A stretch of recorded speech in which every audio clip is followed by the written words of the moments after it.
नमस्कार, आप देख रहे हैं निष्कर्ष भारत और मैं हूं आपके साथ आदित्य गौरव। इस समय बिहार का जो माहौल है वो पूरा गरमाया हुआ है और गरमाने की वजह है आरजेडी प्रवक्ता सारिका पासवान का एक विवादित बयान। ब्रह्मेश्वर मुखिया को लेकर के उन्होंने विवादित बयान दिया था, जिसके बाद से पूरे भूमिहार समाज में रोष का माहौल है, गुस्सा का माहौल है।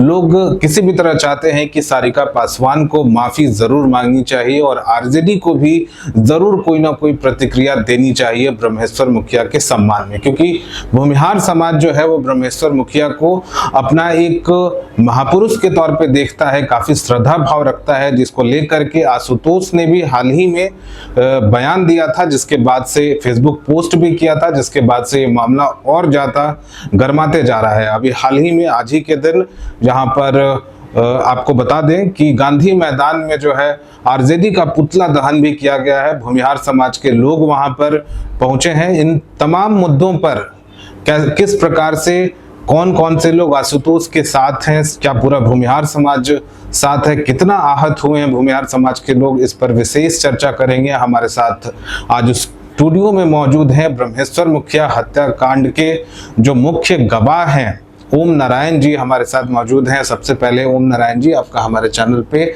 बहुत बहुत स्वागत है। आपके सभी दर्शकों को हमारी तरफ से प्रणाम। सबसे पहला सवाल जो है हमारा वो ये रहता है कि सारिका पासवान का जो विवादित बयान आया, आप भी एक भूमिहार समाज से आते हैं, और कितना आहत करता है ये बयान जो मुर्दाबाद भूमिहार समाज को कितना आहत करता है? ये तो लोकतंत्र में कुछ हद तक है, जिंदाबाद मुर्दाबाद के नारे लगती है, लेकिन इस तरह के न कोई चर्चा ना कोई विषय, गुजरे हुए हमारे आदर्श माने जाने वाले मुखिया जी, जिनके साथ में कभी हमने चला भी है, उनके गुजरने के बाद हमने गवाही भी उस केस में सीबीआई को दिया है। लेकिन इस परिस्थिति में आज जो सारिका पासवान ने कृत्य जो कर रही है महिला होकर के, हमारे पिताजी कहा करते थे कि नारी, गौ और ब्राह्मण दया के पात्र हैं, लेकिन कुछ ऐसे भी नारी जगत में होती हैं जो सुपनेखा और तारिका का रूप ले लेती है।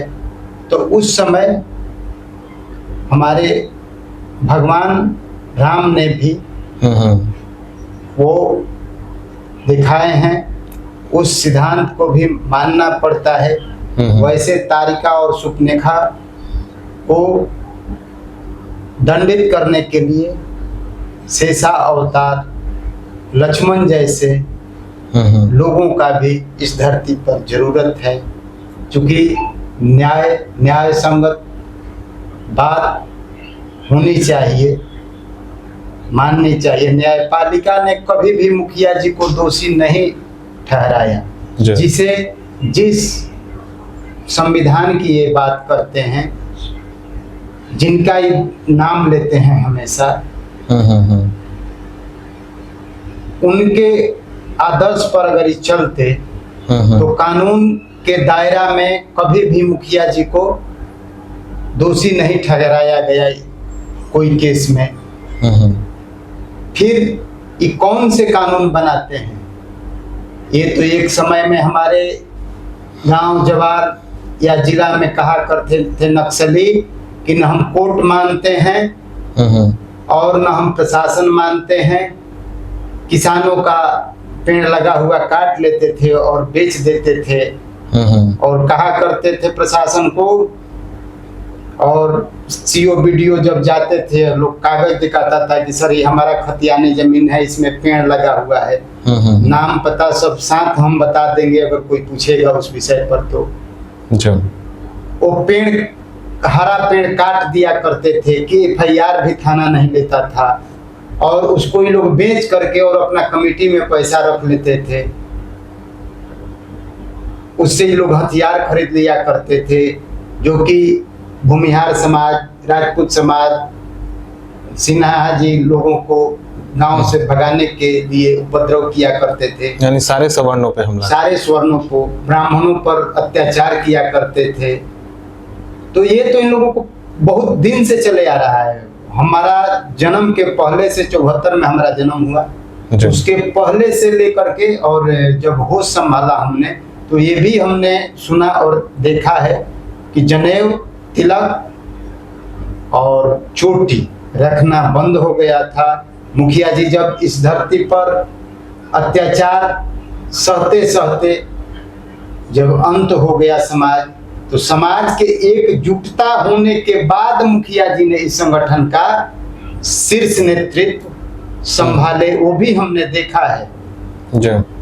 इन्हीं के जाति के एक विधायिका थी जो कि पूर्व में अनेकों चैनल में हम नाम रख चुके हैं। सहार को उस समय 94-95 में विधायिका हुआ करती थी। उनको भी इनके जैसे ही कुछ महिलाओं ने उनके कालिक पोता अभद्रता उनके साथ किया या जो भी घटनाएं हुई, तो उस समय में भी प्रशासन उनको दंडित करने के लिए केस वगैरह सब कुछ होता था। या वो तो एक विधायिका थी, तो समझ लीजिए कि जब विधायिका के साथ ऐसा होता था तो आम जनता के साथ क्या होता था। डॉक्टरों को पकड़ करके और पूरा परिवार के साथ मार दिया जाता था। वीडियो को ब्लॉक में चढ़ करके 5 परिवार को हत्या कर दी गई थी। यही नक्सली लोग थे। डॉक्टर जाना बंद हो गए थे हॉस्पिटल में। अति संवेदनशील कहा जाता था शाहाबाद का वो सब इलाका, मगध का वो सब इलाका। 10 जिला इन लोगों के आतंक से पूरा त्रस्त हो चुका था और प्रशासन चुप थी, प्रशासन मौन थी। FIR तक नहीं लिखा जाता था। 2-2 दिन तक ले बधार में लाश पड़ी रहती थी, गांव के गलियों में लाश गिरी रहती थी, कोई उठाने वाला नहीं होता था। इन लोगों के भय से प्रशासन नहीं जाती थी। उस समय के प्रशासन और IAS अमीर सुहानी जी अभी भी हैं, DIG गौतम साहब थे, बहुत सारे लोग थे जो कि उस समय के दृश्य देखे हैं। अब क्या कहा जाए, वृत्तांत कथा कितना सुनाया जाए, उसमें का बहुत अंतिम चरण हो गया था। तब मुखिया जी नेतृत्व संभाले थे, जिसको किसान के संगठन था, ये लोग नाम दिए थे रणवीर सेना। क्योंकि रणवीर बाबा भी एक थे, ब्रिटिश टाइम के वो सिपाही थे। उन्हीं के नाम के जयकारा लेकर के लोग एक शक्ति मिलता था। आज भी शक्ति मिलता है कि बीच भंवर में पड़ जाइए, अब बाबा रणवीर की जय बोल दीजिए, वीर परमेश्वर जी का जयकारा लगा दीजिए, तो एक ऊर्जा प्रदान होती है शरीर में, वो संकट से लोग दूर हो जाते हैं। कहीं ना कहीं वो शक्ति फिर से वापस आता है, फिर से वापस आ चुका है। इसी का नतीजा है वो चाणक्य नीति अपना करके इनकी सत्ता से इनको उतारने का वो काम किए थे। एक और आपसे सवाल करना चाहेंगे वीडियो में आगे बढ़ते हुए, और अभी मुख्य रूप से सारिका पासवान की ये गलती कही जा रही है, जिस तरह का बयान आया है किसी खास व्यक्ति या किसी खास नेत्री के बयान से, क्या पूरे RJD की मिली भगत इसमें आपको लगती नजर आती है, या फिर उनका जो पुतला दहन हुआ है ये सवाल उठ रहा है? इस चीज को मान लीजिए कि आपके कान में बार बार आवाज जा रहा है, इतने रूप हैं, पेपर, मीडिया, टीवी, सब न्यूज तो आप कहीं न कहीं देखते होंगे। आप इतना जानते हुए आपके लोगों द्वारा आपके कान तक आवाज पहुंच रहा है, आप मौन है, इसका मतलब कि आप शामिल हैं। मौन का मतलब कोर्ट भी मानता है कि आप अगर अगेंस्ट सवाल करता है, आप मौन हो जाते हैं, तो आप सब माना जाता है कि आपको कोई चोर कहे, आप उसको विरोध न कीजिए, तो मान लिया जाता है कि आप उसमें है शामिल। उसी तरह से सारिका पासवान एक आवाज उठाने वाली महिला, एक मुंह बन गई, ये लोग पेट बन गए, दिमाग बन गए, और उसको ये लोग किसी न किसी रूप में प्रोत्साहित कर रहे हैं। अब इस पे आते हैं, आशुतोष जी जो हैं वो सबसे पहले इस बात का विरोध किए हैं अपने फेसबुक पोस्ट से, और अभी भी वो लगातार समाज को इकट्ठा करने की कोशिश कर रहे हैं। आप स्वयं गांधी मैदान में मौजूद थे, वहाँ का दृश्य आप देख रहे हैं। हमने ये देखा कि एक हमारा समाज का भाई कम से कम विरोध करने का साहस किया, आज अकेला छोड़ देना और घर में सो जाना, कान बहरा कर लेना, ये कहीं ना कहीं वही रूप दिखाएगा जब किसान मारे जाते थे और कोई पूछने वाला नहीं हुआ करता था, एक दूसरे के दुख में देखते हुए और मौन हो जाते थे लोग। तो वो दृश्य फिर न आ जाए, फिर न कोई दोहरा दे, उसी को देखते हुए अपने एक आशुतोष भाई को हमने समर्थन के लिए कि हमारा भाई परिवार सुरक्षित रहेगा तब हम भी रहेंगे, भाई और परिवार समाज सुरक्षित नहीं रहेगा तो हम कभी भी एकलौता हम नहीं रह पाएंगे। इसलिए अपने समाज को सुरक्षित रखना, अपने परिवार को सुरक्षित रखना हमारा परम कर्तव्य है। जब तक इस शरीर में सांस रहेगा, जब तक इस शरीर का चलता फिरता शरीर रहेगा, तब तक मैं दावे के साथ कहता हूं कि हमारे समाज पर अगर कोई भी संकट आएगा तो सबसे पहले हमारा सर उस संकट के सामने खड़ा होगा। इसके लिए मैं आजीवन तत्पर हूं और रहूंगा। आप स्वयं तो तत्पर हैं, वो तो दिख भी रहा है, और आपके की जो हिस्ट्री रही है, आप हमेशा समाज के लिए खड़े रहते हैं, इसमें कोई दो राय नहीं है। आज का जो पुतला दहन का जो कार्य हुआ उसमें मैं समाज, भूमिहार समाज से जो लोग आए थे उसकी संख्या की बात कर रहा हूँ। मुझे लगता है शायद कहीं ना कहीं से जितने लोग आने चाहिए थे उतने नहीं आ पाए। कुछ आह्वान करना चाहते हैं समाज की एकता के लिए कि सारे लोग इकट्ठे हों, अगर इस तरह एकता वो दिखाई देनी चाहिए, कुछ आह्वान करना चाहते हैं तो बताइए। ये थोड़ा सा पढ़े लिखे समाज कहिए, बुद्धिजीवी समाज कहिए, इसमें इतना न ज्यादा ज्ञान है, उस ज्ञान के परख के चलते किसी न किसी रूप में लोग समर्थन देंगे। जहां हमारा पूरा पूर्ण विश्वास है हमारे समाज पर, लेकिन कोई के लगता है कि हम प्रशासन का उपद्रव हो जाएगा, नाम पड़ जाएगा या फंस जाएंगे, तो उस चीज नहीं है। तो ये लोकतंत्र, यहाँ पे तो शांतिपूर्ण ढंग से प्रदर्शन किया जाने की छूट है जनता को। हाँ, तो फिर भय खाने की, जब शांतिपूर्ण ढंग से प्रदर्शन कर रहे हैं। देखिए, कुछ बात ऐसी होती है, इतना न आतंक सह चुका है हमारा समाज कि जिसके वजह से थोड़ा सा, किस तरह की आतंक की बात कर रहे हैं? कहीं अफसरशाही की तो बात नहीं कर रहे हैं? हाँ, जिसका आरोप लगता आया है अफसरशाही है।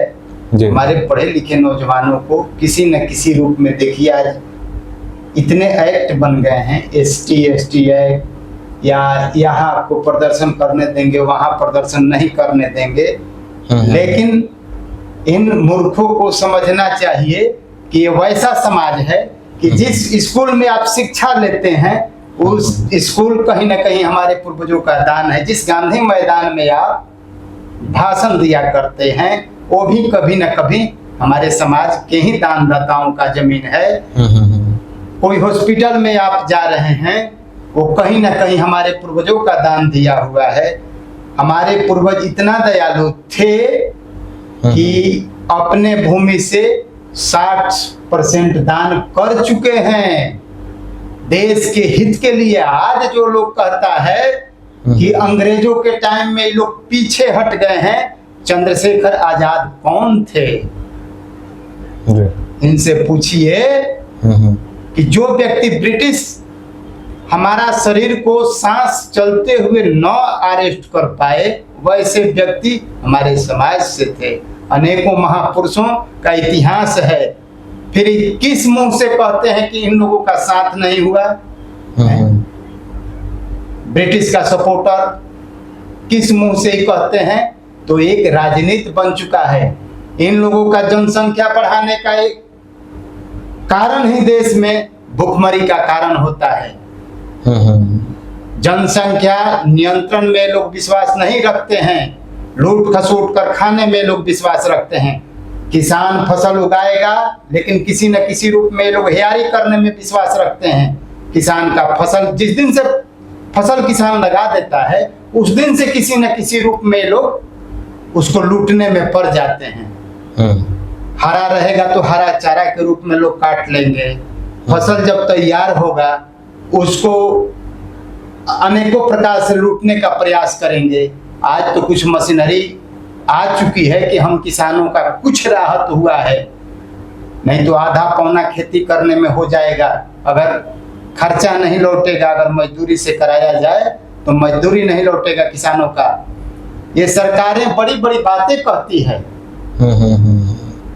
कि किसानों का दोगुना मूल्य देंगे, तेगुना देंगे, या जो भी बोलती है, लेकिन पहले का मूल्य देख लीजिए खाद का और मजदूरी का, और आज का देख लीजिए कि अगर सही ढंग से खेती कराया जाए, अगर किसान परिवार कहीं जा करके कमाए नहीं तो खेत नहीं बचेगा, उसका मसूल मलुक जारी देने और अन्य जैसे बच्चा का पढ़ाई हो, व्यवस्था चलाने में और सुरक्षित रखने में उन किसानों का माने उस जमीन का मेंटेनेंस नहीं हो पाएगा।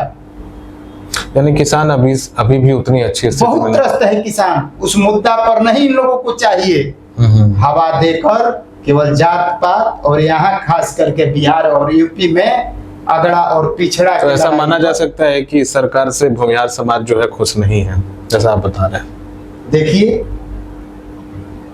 जब तक आप अपना शक्ति प्रदर्शन नहीं दिखाएंगे, आपको समर्थन देने वाला कोई सरकार नहीं होगी। उस समय प्रशासन इसलिए नहीं आपको साथ देती थी कि आप तटस्थ नहीं थे।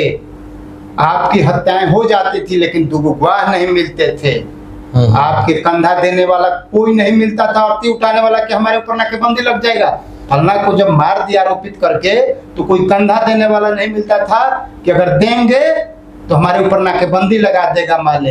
फलाना के काम क्रिया तक लोग रोक लगा देता का था मारने के बाद कि फलाना घरे जाइएगा, आप काम क्रिया में सम्मिलित होइएगा तो आपके ऊपर नाकेबंदी लगा देंगे। वैसा भी माहौल चला था 92-94 में। तो हम लोग सब कुछ सहे हैं। नाई, हलवाई, पंडित जी को रोक लगा देना कि पंडित जी आप जाइएगा श्राद्ध कर्म कीजिएगा तो आपको मार देंगे। इतने यातनाएं हम लोग सहे हैं। हम लोग अपने समाज में नाई का भी काम किए हैं, अपने समाज में हलवाई का भी काम किए हैं, हम लोग अपने समाज में कहारी का भी काम किए हैं। वैसा भी माहौल हम लोग सहे हैं। बेगारी का भी काम अपने समाज के बच्चों ने किया है। किसी के घर में शादी होता था तो 5-5, 10-10 की संख्या में बना करके और अन्य रिश्तेदारियां में जाते थे। चूंकि रिश्तेदारियां में तो वो चीज होती थी, कलेवा बौराहत वो सब कहा जाता था। तो हम लोग वो भी किए हैं। नाच बजा ये सब हम लोग आपस में कुछ दिन के लिए बैंड कर दिए थे। हाँ, हमारे समाज के लोगों से हमारे करबद्ध प्रार्थना है कि आप लोग जो नया प्रचलन से जुड़े हुए हैं, जो हम लोगों के पूर्वज रेहन धर दिए थे, जैसे शराब हो गया, नाच गान हो गया शादी ब्याह में, तिलक दान दहेज में कुछ कमी लाइए आप लोग। अगर बाह या डंबर आप लोग कम कर देंगे तो स्वतः कम हो जाएगी दान दहेज तिलक। और हर भाई से यही हमारा अनुरोध है कि ये हर परिवार में है कि कम से कम इन चीजों पर कंट्रोल कीजिए, समाज में बदलाव लाइए इस तरह का, जिससे समाज का उत्थान होगा। पतन की राह पर मत जाइए। कम से कम जमीन हटाने का कोशिश कीजिए। भूमिहार समाज की एकता को लेकर के पूरे भूमिहार समाज के जो युवा हैं उनसे क्या मैं आखिर में हूँ और अंत में उनसे क्या आह्वान करना चाहेंगे? युवाओं, जो भूमिहार समाज में युवा हैं, उनको क्या इतिहास बताना चाहिए ब्रह्मेश्वर मुखिया का? अगर अभिज्ञ है तो ठीक है। देखिए, हमारे समाज के युवाओं में मार्गदर्शन देने वाला कोई नहीं है, भटक जा रहा है लोग। उन लोगों से हमारा यही कहना है कि आप लोग अपने आप को संयमित रहिए। अभद्र भाषा किसी के साथ मत बोलिए, न अभद्र बोलिए न अभद्र सहिए। ये हमारा पुराना इतिहास बताता है। चाणक्य नीतियों पर चलिए, मुखिया जी के आदर्शों पर चलिए। बाबा रणबीर का भी ये आदर्श था कि न गलत करेंगे और न सहेंगे। वो भी एक समय में सिपाही थे,